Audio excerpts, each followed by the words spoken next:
Okay, now it's time to talk about maintaining our indexes.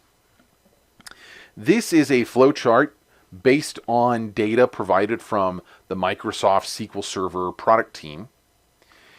If we have an index with less than 1,000 pages, so if it's less than 8 megabytes in size, then don't bother to do any maintenance. A scan is actually faster than even having indexes. It's a waste of time to even have an index.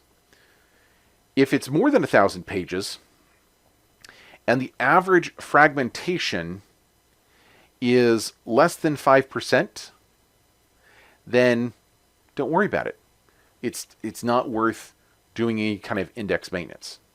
If the average fragmentation, however, is greater than 5%, but less than 30%, then we can do a reorganization. I'll explain the difference between these in a moment. If it's greater than 30%, then we need to do a rebuild, which is bigger. Let's take a look. A reorg focuses on the leaf level, whereas a rebuild rebuilds the entire index, the whole tree. There's another thing that happens, which is updating stats, where it comes along and it does a sample to build statistics. So the optimizer, the query optimizer, knows what's the best way to go. Do I use this index or not? Do I use a different one? And the statistics do get updated during a rebuild. To take care of all of these needs, I highly recommend the SQL maintenance solution from Ola Hallengren, who is a SQL Server MVP. I'm sorry, they've rebranded all that. Data Platform MVP.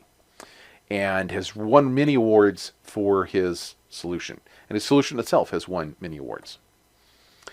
So, Ola Hallengren's maintenance solution consists of several components.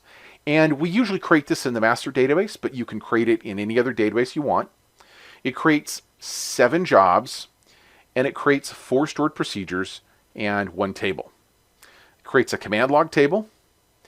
It creates a command execute stored procedure, a database backup stored procedure, database integrity check stored procedure, and an index optimize stored procedure. And then there's 7 jobs for doing backups, integrity checks, and optimize. The backups are separated in a couple things. First, you'll notice that there is a database backup system databases full, and then there's a user databases diff, a user databases full, user databases log. Ola doesn't know which solution, which recovery model you've gone to, so he's giving you the flexibility here.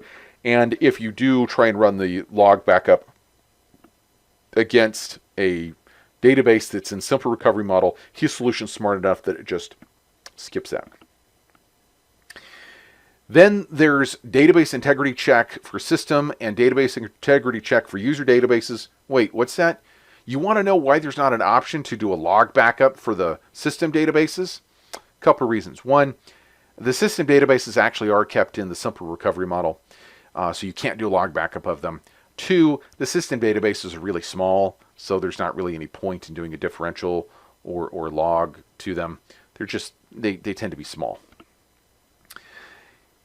Okay, so system integrity checks, we do need that. That is important to check the system databases as well as your user databases, looking to make certain that the pointers to the pages are in the right place, that it hasn't lost data. SQL servers become really good at keeping an eye on that, but you have to run those jobs and look at the results. Index optimize is one of the great key things that I love about this solution that's better. All of these are actually better than the out-of-the-box things that Microsoft provides for you. And even though they've improved them over the years, they continue to be better, which is why I continue to recommend Ola's solution. As I mentioned before, in that flowchart, less than 5%, don't do anything. Greater than 30%, let's do a rebuild. In between, let's do a reorganize. So in the index optimize, there are these 3 parameters: fragmentation low, fragmentation medium, fragmentation high. On the fragmentation low, the default is nothing. Fragmentation medium, the default is index reorganize. If that's not supported, do an index rebuild online. If that's not supported, do an index rebuild offline. There's some operations that aren't supported for particular kinds of indexes. Generally speaking, the index reorganize and index rebuild online are supported by the indexes used inside MIM. Fragmentation high, the default is index rebuild online, index rebuild offline. So again, it's a fallback. Tries the online. If that doesn't work, then it does the offline. Here's a look at all the parameters available to you. It has a ton of parameters. There are a couple that I do care about. We'll talk about in a moment. So Ola has exposed all of the parameters that you need here so that you can set it up. And you can even create multiple jobs or use the same job with multiple steps if you wanted to handle different databases differently. Here are the two parameters that I recommend overriding for MIM. Wait at low priority max duration equals 2, and wait at low priority abort after wait equals self. These two parameters work together. The first one says, if we encounter an index that's locked, we're going to wait 2 minutes. And we, meaning the index optimized process. And then the wait at low priority abort after wait says, what do we do after we've been blocked for 2 minutes? And you can just keep waiting, or you can abort your own index optimization process for that index, or you can kill the blockers. You can kill the transactions that are blocking your rebuild. I recommend self, so that if one night, an index is being locked because there's operations going on, then you skip it and you'll pick it up the next night or the one after that.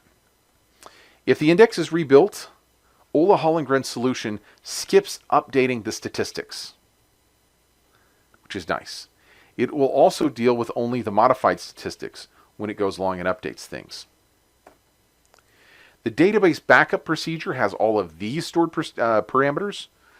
I'm not going to go through them all, but you will note that it exposes all of them, including compress. Okay, in database integrity, Ola Hallengren's solution, it's capable of dealing with the availability groups. It can handle the read-write status of databases, the extended logical checks, file groups, and it can also have a lock timeout. Here's a look at its parameters. Since that was clearly one of the more superior technical how-to videos you've ever seen in your life, I highly recommend you check out our latest video, our playlist, and subscribe.